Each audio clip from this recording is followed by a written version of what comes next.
La prima conferma è arrivata da un messaggio WhatsApp a rispondere alla domanda "Stai bene?" al posto di Artyom, un altro soldato che annuncia la morte del 21enne di Tribano.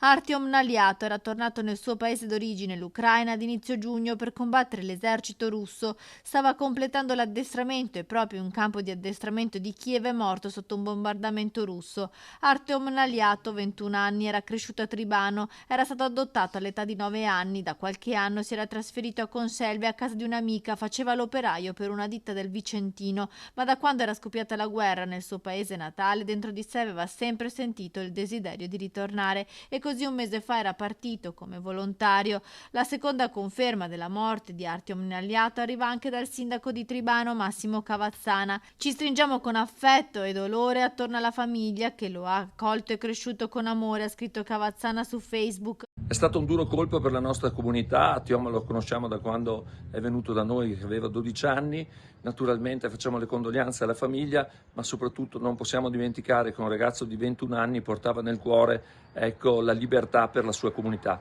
e quello che l'ha portato in Ucraina è sicuramente la vicinanza al fratello e la voglia di rendere l'Ucraina libera.